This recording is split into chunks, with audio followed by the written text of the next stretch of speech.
नमस्कार, मैं doctor Amit Kesarwani, founder and director अनुसंधान एकेडमी सिविल लाइंस इलाहाबाद। आप सब लोगों का अनुसंधान एकेडमी की यूट्यूब चैनल पे हार्दिक स्वागत व अभिनंदन करता हूँ। Students and followers, UGC net first paper के रिसर्च एप्टीट्यूड के अंतर्गत मैंने बहुत से महत्वपूर्ण वीडियोस को अब तक अपलोड किया है। ना ही केवल फर्स्ट पेपर में इस रिसर्च की वीडियोस या रिसर्च के कंटेंट्स की इंपॉर्टेंस है, बल्कि अन्य महत्वपूर्ण विषय जैसे सोशियोलॉजी, एजुकेशन, स्टैटिस्टिक्स, बहुत से विषयों में रिसर्च टॉपिक पर ये कंटेंट्स आपके काम दे सकते हैं। इसके अलावा नेट के फर्स्ट पेपर यूजीसी नेट के एग्जामिनेशन के अलावा बहुत से वनडेज एग्जामिनेशन में भी और क्रेड की परीक्षा में भी रिसर्च के कंटेंट आपके लिए उपादेय होंगे। स्टूडेंट्स, आज जिस महत्वपूर्ण टॉपिक पर मैं आपको एक्सप्लेनेशन करने जा रहा हूं वह है शोध का वर्गीकरण, क्लासिफिकेशन ऑफ रिसर्च। इससे पूर्व के वीडियोस में मैंने प्रत्यक्षवादी, उत्तर प्रत्यक्षवादी दृष्टिकोण, इसके अलावा research hypothesis, types of research, null hypothesis, research की मीनिंग, रिसर्च की कैरेक्टरिस्टिक्स, सैंपलिंग, सभी प्रकार के मैक्सिमम सैंपलिंग के टाइप्स ऑफ सैंपलिंग को और वेरिएबल्स इत्यादि इत्यादि पे चर्चा किया है। तो चलिए चर्चा करते हैं क्लासिफिकेशन ऑफ रिसर्च पर। शोध के संबंध में ये बहुत महत्वपूर्ण अध्याय है, क्योंकि इसके बाद से रिसर्च मेथोडोलॉजी की बात होगी। तो सबसे पहले रिसर्च मेथोडोलॉजी से पहले इस बात को जानना जरूरी है कि शोध को कुल कितने भागों में वर्गीकृत किया जा सकता है, और इन वर्गीकरण के आधार पर ही हम उनके प्रकारों का वर्णन कर सकते हैं जिन पर हम मेथोडोलॉजी को समझ सकते हैं। तो शोध को कुल कितने भागों में वर्गीकृत किया जा सकता है, तो यहां पर आपको कई जगह पे 2 और कई जगह 3 प्रकार मिलेंगे, लेकिन मौलिक रूप से इन्हें हम 2 ही प्रकार में बांटते हैं। पहला है मूलभूत अनुसंधान यानी फंडामेंटल बेसिक रिसर्च, और दूसरा है बिहेवियरल या अप्लाइड रिसर्च, जिसे हम व्यवहारिक व अनुप्रयुक्त शोध विधि कहते हैं, शोध प्रकार कहते हैं। स्टूडेंट्स, इसके अलावा एक एक्शनेबल रिसर्च भी कई जगह आपको मिलता है, लेकिन ये ध्यान रखिए कि actionable research is actually a part of applied research. इसलिए बेसिकली हम इसे 2 भाग में ही क्लासिफाइड करते हैं। अकॉर्डिंग टू माय विजन मैं इसे 2 भागों में क्लासिफाई करता हूं, दैट इज फंडामेंटल और basic research, and the second is behavioural और अप्लाइड रिसर्च। हिंदी में कहें तो मूलभूत अनुसंधान शोध प्रवृत्ति और व्यवहारिक अनुसंधान या अनुप्रयुक्त अनुसंधान विधि। अब देखिए, शोध जब हम करते हैं तो शोध को हमें वर्गीकृत करना होता है। हमारे सामने सबसे बड़ा प्रश्न होता है कि हमारे शोध की प्रकृति क्या है, और इसी प्रकृति के आधार पर हम शोध की पद्धति डिसाइड करते हैं। आप जब भी पीएचडी करेंगे या जिन्होंने पीएचडी किया है, एक चीज हमेशा आपके सामने आती है, एक क्या 2 से 3 चीजें। Even when you go to a viva course और you go to an interview, facing an interview, तो आपसे प्रश्न पूछा जाता है आपके शोध के संबंध में। टॉपिक आपका क्या है, आपने क्या कल्पनाएं ली थी, आपकी नल हाइपोथेसिस क्या थी, आपने किस प्रकार का सैंपलिंग लिया था। मोर देन दैट, एक प्रश्न और पूछते हैं अक्सर कि आपकी रिसर्च मेथोडोलॉजी क्या थी। अब रिसर्च मेथोडोलॉजी का निर्धारण कर पाना काफी कठिन कार्य होता है। इसका निर्धारण वास्तव में शोध की प्रकृति के आधार पर होता है कि हमारा शोध किस प्रकृति का है, किस नेचर का है, और हम अपने शोध की नेचर, शोध की प्रकृति के आधार पर शोध पद्धति यानी रिसर्च मेथोडोलॉजी का निर्धारण करते हैं। इसी विजन के अनुसार शोध की पद्धति निर्धारण करने से पूर्व हम शोध का वर्गीकरण करते हैं। कि under which category should we put, under which category we put our research. Our work is a basic type of research और our work is an applied type of research. तो पहले तो दो प्रकार की वर्गीकरण में हम इसे बांटते हैं. Then after we decide what our research methodology is. तो सबसे पहली बात, हम दो कैटेगरी में अपने शोध को रखेंगे, किसी एक कैटेगरी में, दो में से, कि क्या हमारा शोध मूल अनुसंधान प्रविधि है या हमारा शोध अनुप्रयुक्त या व्यवहारिक शोध प्रविधि पर आधारित है. मूल अनुसंधान यानी अब हमारा शोध का जो टॉपिक हमने चयन किया है उसके आधार पर हम इसका निर्धारण करेंगे कि मूल है या अनुप्रयुक्त है. जैसे मूल कब है? जब किसी तत्कालिक समस्या के समाधान की अपेक्षा किसी विषय के मूलभूत नियमों या वैज्ञानिक सिद्धांतों को विकसित किए जाने के उद्देश्य से गवेषणा की जा रही है, यानी खोज की जा रही है. गवेषणा का मतलब खोज किया जा रहा है. यानी हमने कोई ऐसा टॉपिक लिया है जिसमें हम किसी समस्या के समाधान के बजाय किसी सिचुएशन का एनालिसिस कर रहे हैं, या हम किसी वैज्ञानिक सिद्धांतों का निरूपण कर रहे हैं. यानी हम केवल मूलभूत नियमों की खोज करने पर बल दे रहे हैं. तो ऐसे शोध को मूलभूत शोध के दायरे में रखा जाए. यानी इसमें क्या बातें इंपॉर्टेंट है? पहली बात, वैज्ञानिक नियमों का प्रतिपादन किया जा रहा हो, यानी हम स्पेसिफिक साइंटिफिक रूल्स को फॉर्मुलेट करने के लिए रिसर्च कर रहे हैं. अर्थात हमारा जो शोध है वो किसी रूल्स को फॉर्मुलेट करने के लिए क्या है, इस बात का इन डेप्थ एनालिसिस करते हुए हम ये चीज निकाल रहे हैं कि इससे क्या नियम निकलता है. यानी नियम निकाल रहे हैं, रूल्स को निकाल रहे हैं. तो जनरली स्पेसिफिक साइंटिफिक रूल्स को जब निकालना हमारे शोध का उद्देश्य है, तो ऐसे शोध को हम इस कैटेगरी में रखते हैं. या हम कोई नई प्रारचना यानी नई डिजाइन को डेवलप कर रहे हो, तब भी हम इस शोध को, अपने शोध को इसी कैटेगरी में रखेंगे.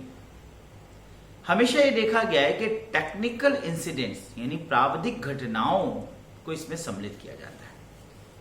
यानी टेक्नोलॉजिकल से रिलेटेड चीजें हैं, ऐसा शोध है जो टेक्नोलॉजी को बल दे रहा है, कोई तकनीक का डेवलपमेंट यानी किसी टेक्नोलॉजी का विकास कर रहे हैं. तो हमेशा ये देखा गया कि टेक्नोलॉजिकल इंसिडेंट्स को इसके अंतर्गत सम्मिलित किया जाता है. हमारा मुख्य उद्देश्य इसमें तथ्यों को एकत्रीकरण करना होता है. जितना ज्यादा से ज्यादा डाटास को कलेक्ट कर लें, फैक्ट्स को कलेक्ट करें. तो जो मेजर एम है वो कलेक्शन ऑफ फैक्ट्स है, ना कि सोल्यूशन ऑफ प्रॉब्लम है. ध्यान से रखिए, collection of facts, not solution of problem.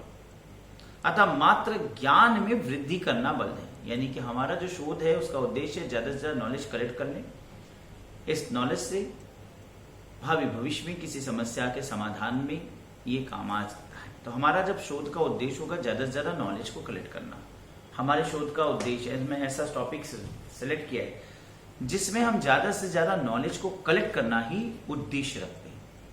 तो इस समय हम जो रिसर्च कर रहे हैं वो हमारा research fundamental type of research के अंतर्गत कैटेगराइज किया जाएगा.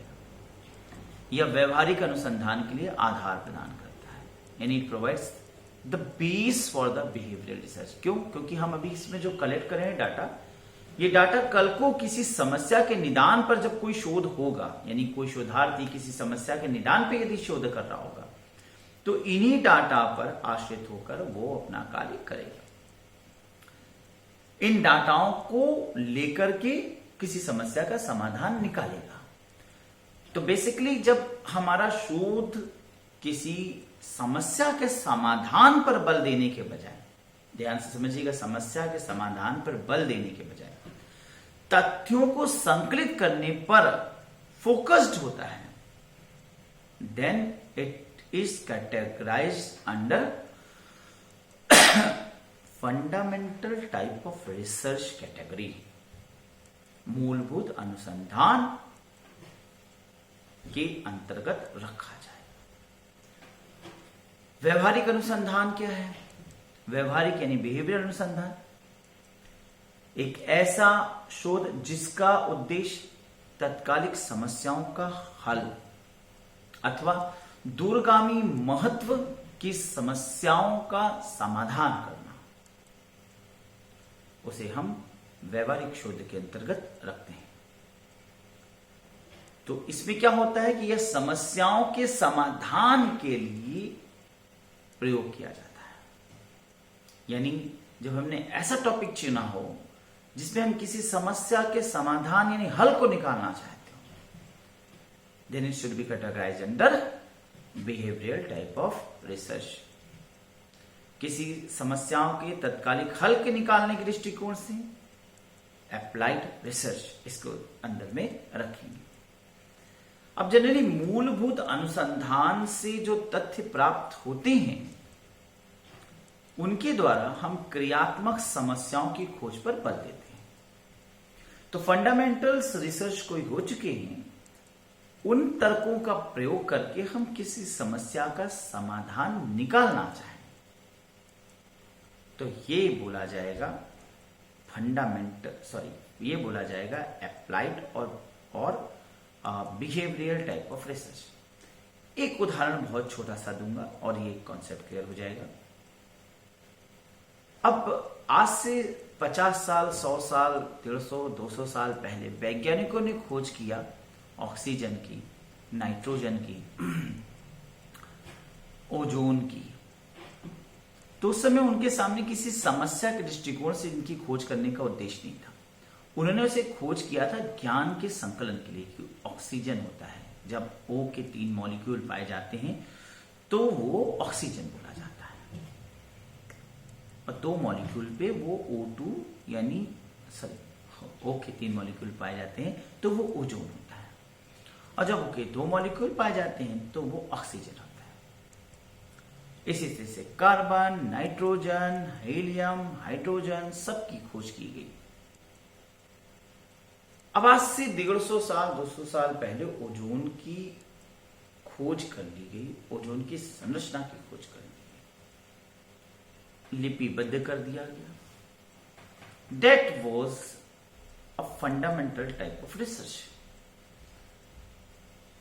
अब जब हम 70 से 80 के दशक में आते हैं तो वैज्ञानिकों ने एक समस्या का पता लगाया, और वो समस्या था ओजोन लेयर डिप्लीशन, यानी ओजोन जो परत है उसमें छिद्र हो गया। वैज्ञानिकों ने इस समस्या का पता लगाया और समस्या का निदान बताया कि वहां पर ओजोन का छिड़काव करें और ओजोन की मात्रा का संघनन बढ़ा दें।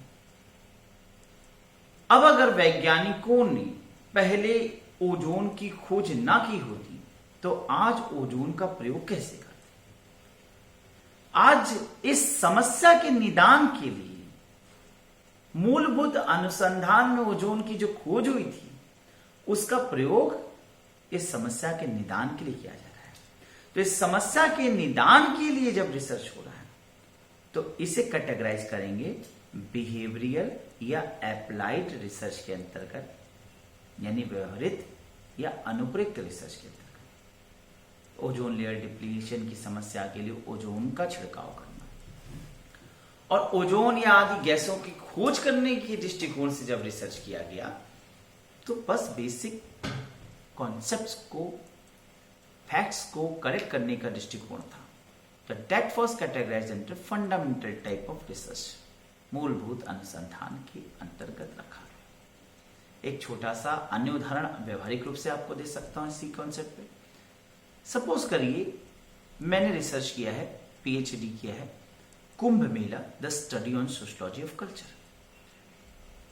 अब मैंने कुंभ पर जो अध्ययन किया वो अध्ययन मैं कैटेगराइज करूंगा बेसिक या फंडामेंटल रिसर्च में। क्यों? क्योंकि कुंभ पर अधिक शोध नहीं हुआ है, कुंभ पर अधिक जानकारियां नहीं है, अतः कुंभ पर मैंने सोशियोलॉजिकल एनालिसिस प्रस्तुत किया। समाज में कुंभ का क्या स्थान है, कुंभ का क्या नजरिया है, कुंभ का क्या फायदा है, कुंभ की से धर्म को क्या फायदा है, इत्यादि इत्यादि दृष्टिकोण को प्रश्नों के रूप में मैंने बनाकर कुंभ पर अध्ययन किया। मैंने कुंभ का एक कलेक्टिव इंफॉर्मेशन अपनी थीसिस में और बाद में उसे अपनी पुस्तक कुंभ मेला में पब्लिश करा, प्रकाशित करा। ये मेरा शोध फंडामेंटल टाइप ऑफ रिसर्च के अंतर्गत रखा गया। अब मान लीजिए आज से 20 साल, 30 साल, 50 साल आगामी कभी कोई और व्यक्ति इस पर रिसर्च करता है कि धर्म से समाज को क्या लाभ है, धर्म से समाज को क्या नुकसान है, क्या धर्म समाज के लिए अफीम है, धर्म समाज में किस प्रकार से विकास ला सकता है, इन सब मुद्दों पर यानी सामाजिक समस्याओं के हल के लिए कि क्या धर्म समाज में हटा देना चाहिए, धर्म से समाज को कितना फायदा है। तो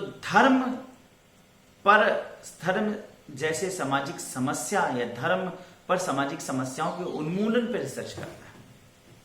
तो उसने अगर हमारे द्वारा जो मूलभूत अनुसंधान के तहत तर्क या तथ्य विकसित किए गए थे कि कुंभ एक प्रकार से समाज में एकीकरण लाता है, इस प्रकार से धर्म समाज में एकीकरण लाता है, ऐसा हमारे शोध में कहा गया, यानी हमने जो मूलभूत अनुसंधान किया, तो हमारे इस मूलभूत अनुसंधान तर्क को ला करके धर्म की समस्या, धर्म से समुदायवाद के विकास की समस्या इत्यादि पर हल निकालने का प्रयास किया जाता है।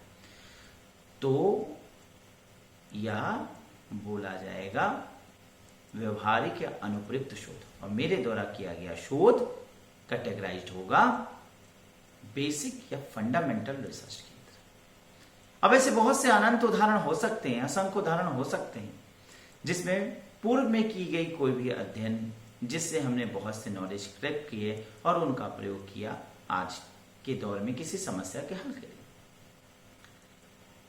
अब अगर आइंस्टीन ने एक फॉर्मूला आज से 150 साल पहले दिया, E = mc²θ, यानी energy can neither be created not destroyed, तो ये फंडामेंटल टाइप ऑफ रिसर्च के अंतर्गत रखा गया।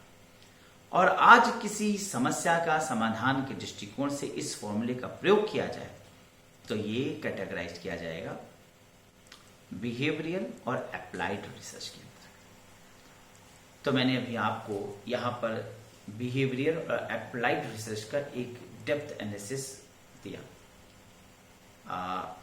इनके बाद जो बात चर्चा होती है वो होती है मेथडोलॉजी की, क्योंकि कैटेगराइज करने के बाद जब हम रिसर्च करते हैं तो हम अपनी किस पद्धति का प्रयोग कर रहे हैं, यानी हम अगर एक्शनेबल टाइप ऑफ रिसर्च कर रहे हैं कि experimental type of research methodology अपना रहे हैं या explorative type of research methodology अपना रहे हैं, उसमें हम इनकी कैटेगराइज करने के बाद रिसर्च मेथडोलॉजी को रखते हैं। तो कौन से रिसर्च मेथडोलॉजी को किस कैटेगरी में रखते हैं, कैसे रखते हैं, इस संबंध में जो जानकारी है वो मैं आपको अगले वीडियो के अंतर्गत प्रस्तुत करूंगा। तो जाहिर सी बात है कि आज का ये वीडियो आपको पसंद आया होगा।